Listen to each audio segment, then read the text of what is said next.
You really do want to die.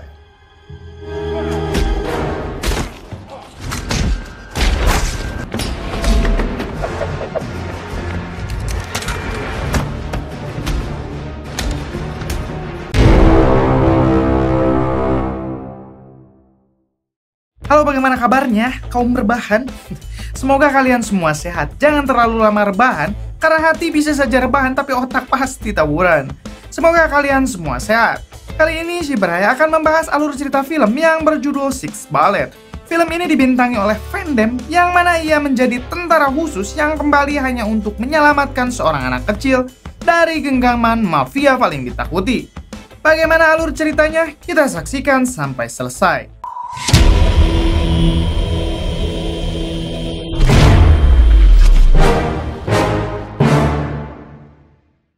Di awal film diperlihatkan sebuah tempat klub malam. Di sana ada seorang prajurit tangguh yang menyamar menjadi seorang pria biasa, yaitu bernama Samson.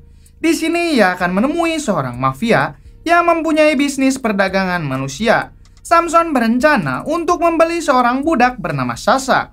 Ketika transaksi sedang berlangsung, mafia itu mendapat kabar bahwa Sasha ini mempunyai keluarga kaya sehingga ia meminta bayaran 2 kali lipat. Di sini Samson yang menolaknya langsung beraksi dengan menghabisi mereka satu persatu.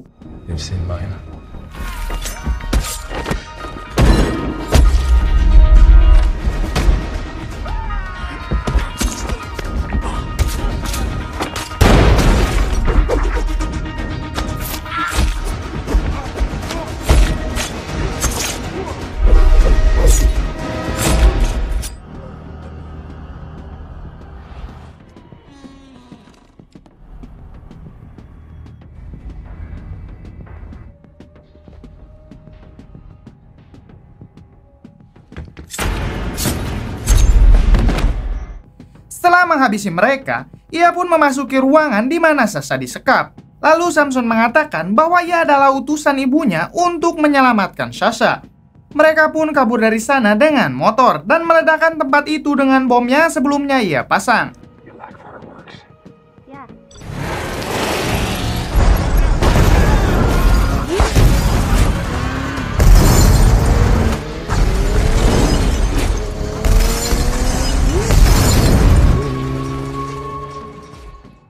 Keesokan harinya, Samson mendapat panggilan telepon dari inspektur polisi untuk segera datang ke TKP kemarin.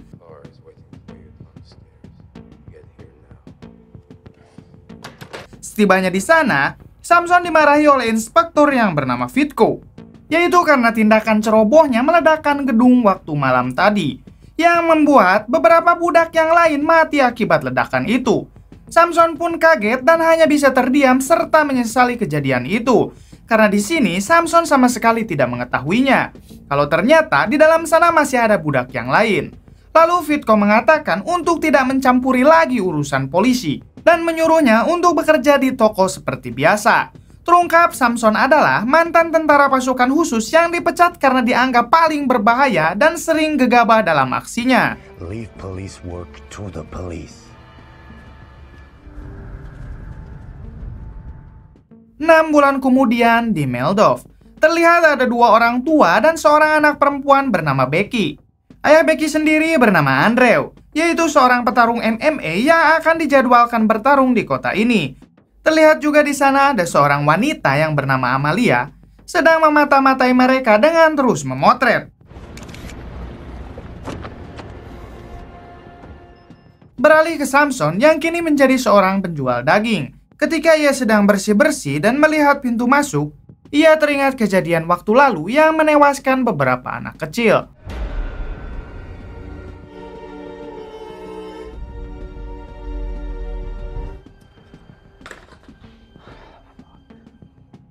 Kemudian beralih ke hotel. Ketika Becky dan ayahnya sedang mengamati pertandingan, Becky meminta izin untuk mencari sinyal HP-nya. Ayahnya di sini menyuruh Becky untuk pergi ke balkon, yang mungkin saja di sana sinyalnya akan bagus. Saat Becky ke sana, terlihat ada Amalia yang sedang mengambil gambar pemandangan. Di sini mereka pun berkenalan dan berbincang. I'm Amalia. Becky. Nice to meet you. Di balik itu ayahnya mandi lalu memeriksa Becky di balkon. Yang ternyata setibanya di sana Becky sudah tidak ada dan hanya ada laptop saja. Ayahnya lalu mencari di dalam hotel dan ia menemukan selembar kertas yang bertuliskan sedang keluar mencari minum dan akan kembali dalam 5 menit. You've reached Becky. Tell me something good.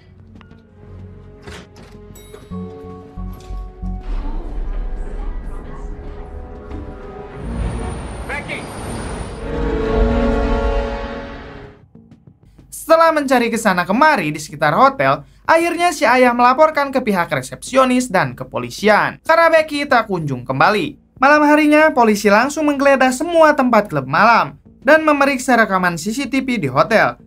Namun tidak juga menemukan petunjuk apapun. Kabar hilangnya Becky menjadi headline di kota itu karena sang ayah adalah juara MMA yang cukup terkenal. Former MMA champion Andrew Faden continues to stump police. Beralih ke Samson yang sedang menonton berita kehilangan Becky. Lalu tak lama kemudian, Faden dan Monica, orang tua Becky, datang ke tokonya. We're closed. Kedatangan mereka di sini karena diberi saran oleh Kedutaan Besar Amerika untuk menemui Samson perihal masalah hilangnya anak mereka, agar Samson dapat membantu mencari anaknya. Namun di sini Samson mengatakan, "Saya tidak mungkin bisa melakukan itu karena saya hanya seorang manusia pedagang daging." Di sini ibu Becky yaitu Monica yang melihat tato Samson tahu kalau Samson bukan orang sembarangan. Ia pikir hanya Samsonlah yang bisa mencari putrinya itu. Sayangnya Samson di sini terus menolak tawaran mereka karena ia masih trauma atas kejadian waktu itu. Believe me, you're better without me.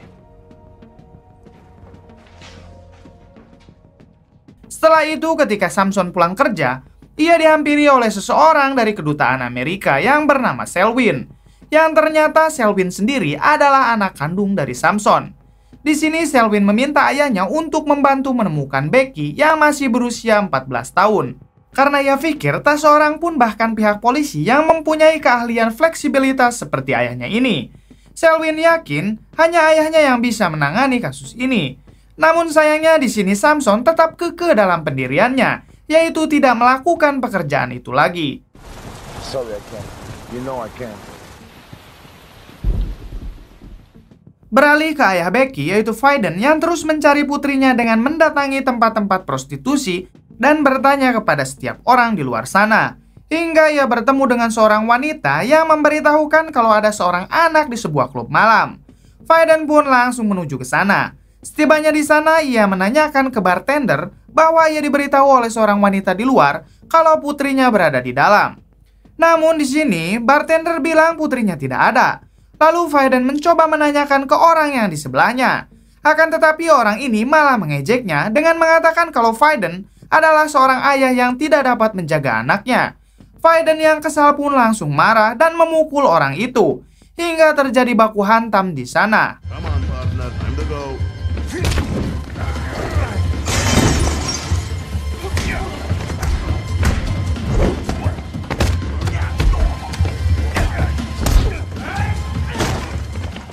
Faden di sana dikeroyok hingga tak berdaya. Namun tiba-tiba lampu di sana mati dan muncul orang misterius bertopeng membantunya.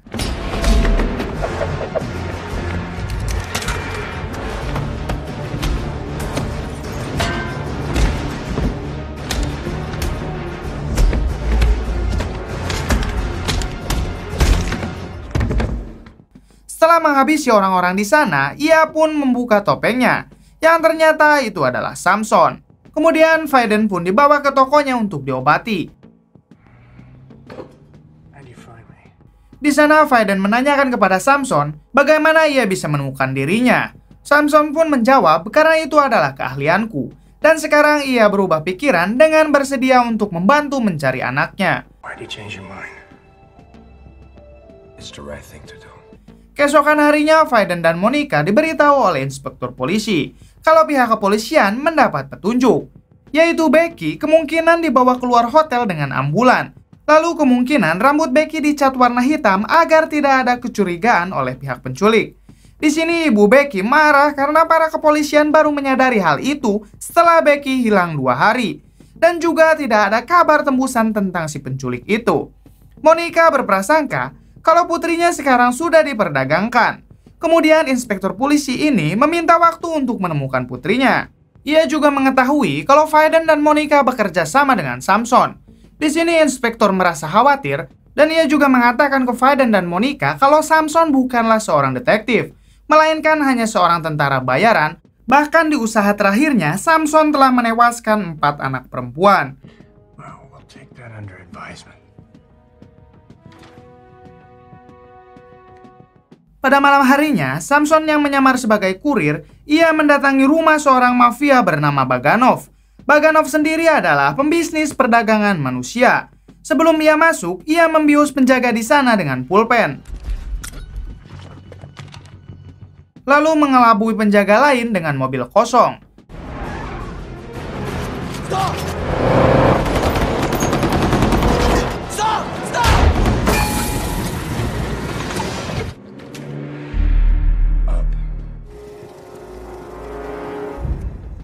Ternyata Samson sudah ada di dalam, hingga Samson berhasil menyekap Baganov. Di sini Samson menanyakan di mana Becky berada. Baganov yang keras kepala tidak memberitahukannya. Lalu Samson mengancamnya jika tidak mengembalikan Becky esok hari, ia akan kembali lagi ke rumahnya dan mencokel matanya satu persatu. Kemudian beralih ke seorang pria bernama Vlad. Di sini ia mendapat telepon dari Baganov yang menyuruhnya untuk membunuh Becky. Di sini Vlad juga harus membunuh Amalia dan temannya untuk menghapuskan jejak. Ternyata percakapan ini sudah direkam Samson sebagai upaya untuk menemukan Becky.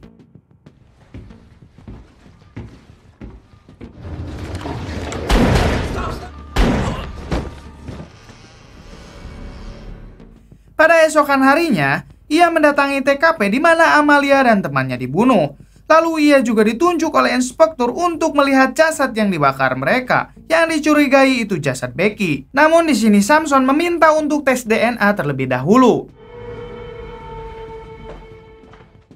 Beralih ke rumah sakit, di mana di sana terlihat ada kedua orang tua Becky, Samson, Selewin, dan inspektor yang sedang menunggu hasil DNA. Tak berselang lama, dokter pun muncul dan memberitahukan bahwa hasil DNA-nya terbukti sama dengan jasad yang terbakar itu. Yang artinya Becky telah tewas.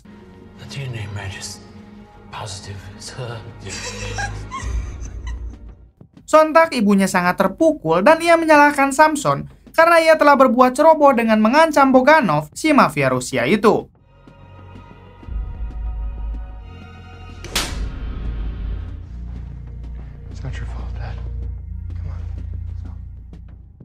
Esok harinya, Samson frustasi karena ia merasa gagal lagi untuk menyelamatkan seseorang, yang akhirnya ia melampiaskan dengan mabuk ciu.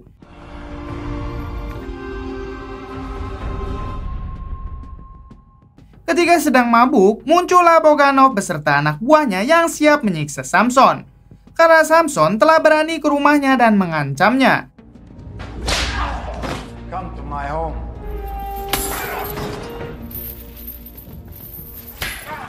Tiba-tiba Samson teringat dengan mayat-mayat yang tak terselamatkan olehnya, hingga membuatnya mendapatkan asupan tenaga lalu menyerang balik mereka. You really do want to die.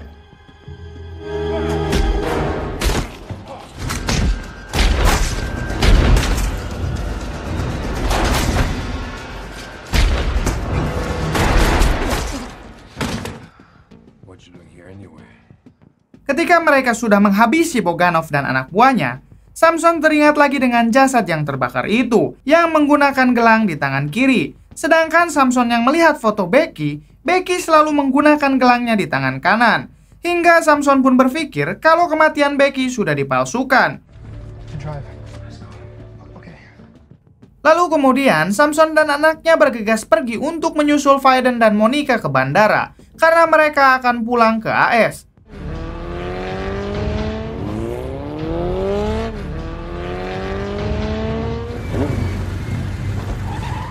Di sini Samson menceritakan semuanya ke mereka. Kalau kematian Becky pasti sudah diatur, dari jasad yang mirip dengan Becky sampai kecocokan DNA.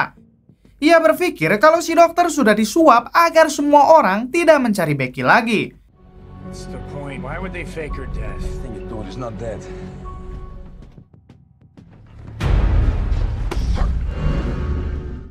Pada malam harinya, Samson menculik dokter yang mengecek DNA Becky waktu itu. Dan benar saja, Ketika diinterogasi, si dokter mengakui kalau ia dibayar oleh seseorang bernama Stelu.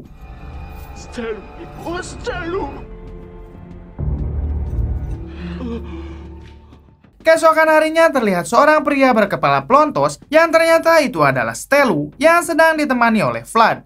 Stelu sendiri ternyata seorang wakil menteri pertahanan yang mempunyai bisnis perdagangan manusia. Di sini Stelu mendapat telepon dari si dokter yang mengatakan bahwa ia diancam sehingga membocorkan identitas dirinya.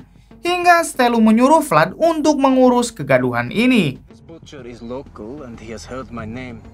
Are we clear on this? Absolutely. Pull!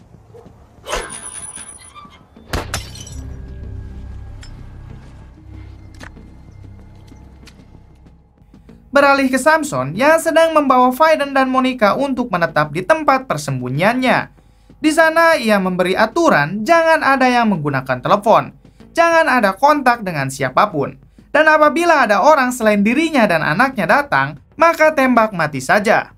Karena orang suruhan Stelu bisa melacak apapun. Sementara Samson sendiri akan pergi untuk menyelidiki polisi agar bisa tahu siapa saja yang dapat dipercaya. No contact with the outside, okay? Beralih ke sebuah penjara tua yang nampak terlihat di sana ada Becky yang sedang disekap, yang artinya Becky masih hidup. Becky meminta handphone kepada wanita yang bernama Marina. Namun Marina menolak hal itu karena ia tahu kalau Becky nantinya akan menghubungi seseorang. Dan ketika Marina keluar, ia lupa menutup pintu. Becky pun langsung bergegas untuk mengambil HP dan menelepon ayahnya. Becky? Di sini Becky menyuruh ayahnya untuk menyalakan laptop agar bisa mencari koordinat HP-nya serta melacak keberadaan Becky sekarang. Akan tetapi sayangnya hal ini adalah pancingan untuk membawa orang tua Becky ke genggaman Vlad.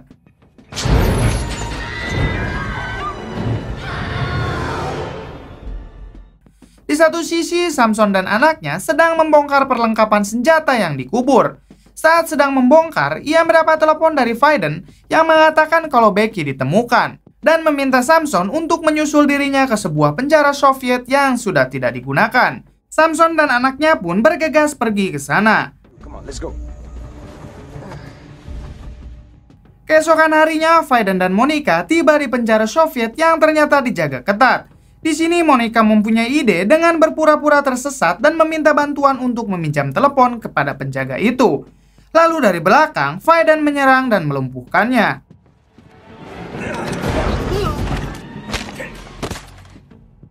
Kemudian Faiden dan Monica melihat seorang gadis yang mirip dengan Becky dibawa oleh salah satu penjaga. Lalu mereka pun langsung mengikutinya. Sayangnya tanpa mereka sadari, itu hanyalah sebuah umpan untuk menggiring mereka ke sebuah jebakan.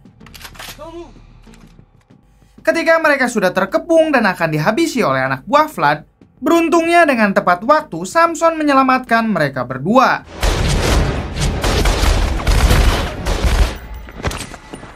Lalu mereka bertiga pun bergegas memasuki gedung tersebut. Di sana terlihat seorang gadis yang sedang diborgol. Yang dicurigai itu adalah Becky. Akan tetapi ternyata itu seorang gadis lain yang bernama Tanya. Di sini Tanya mengatakan kalau dirinya mengetahui keberadaan Becky di mana. Ketika menuju ke tempat Becky, mereka dihadang oleh beberapa penjaga di sana.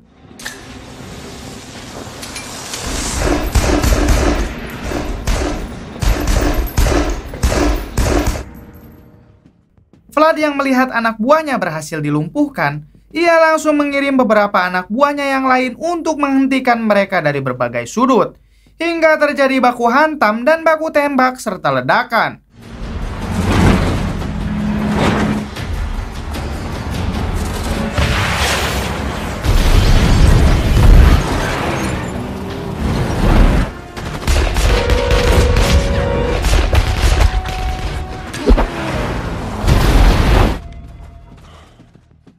Beralih ke Vlad, ketika ia sedang mengawasi dari CCTV, ia mendapat telepon dari Stelu yang mengatakan bila dalam 1 jam tidak bisa menghabisi Samson dan yang lain, ia akan mengirim anak buahnya yang lain untuk menyelesaikan kegaduhan ini. Di sini Vlad pun merasa kesal dan tiba-tiba ia menyuruh anak buahnya untuk mundur dari baku tembak itu, serta memblokir semua pintu keluar. Saat perlawanan dari anak buah Vlad terhenti, tiba-tiba Vlad menghubungi dan menawarkan pertukaran Tanya dengan Becky. Dan jika hal itu ditolak, maka Becky akan dihabisi. Di sini Samson meminta Vaiden untuk tidak melakukannya. Ia berpikir hal itu pasti jebakan. Namun Vaiden yang tidak punya pilihan lain, ia akan menuruti tawaran Vlad. Kemudian pertukaran itu pun dimulai. Terlihat juga di atas ada dua anak buah Vlad yang sudah standby menerima perintah untuk siap menembak Vaiden dan Monica. Dan benar saja, ketika pertukaran sudah dilakukan, Vlad pun memerintahkan anak buahnya untuk menembak.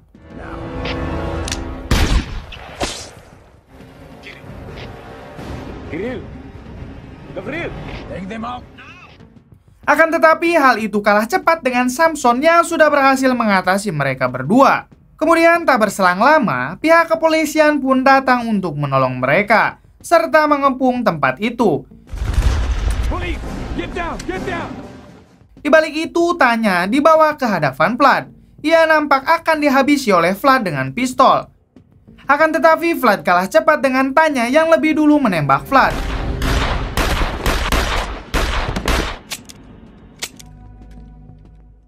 Terungkap ternyata Tanya sudah dibekali pistol oleh Samson sebelumnya. Kemudian semua budak yang ada di sana berhasil diselamatkan termasuk Becky dan Tanya. Setelah itu terlihat Stelu yang berada di sebuah gereja yang sedang meratapi kesalahannya yang pernah ia buat. Dan saat masuk untuk pengakuan dosa, ia dikejutkan dengan kemunculan Samson yang langsung menembak mati Stelu. Bagaimana menurut kalian? Di sini ada yang ngefans dengan fandom? Kalau ada, komen di bawah. Kisah yang dapat kita ambil dari film ini salah satunya, jangan pernah menyalahkan orang yang sudah berusaha membantumu. Dan untuk orang yang selalu disalahkan ketika berbuat baik, maka bersabarlah. Cukup sekian dari saya, mohon maaf bila banyak kesalahan. Salam untuk keluarga di rumah.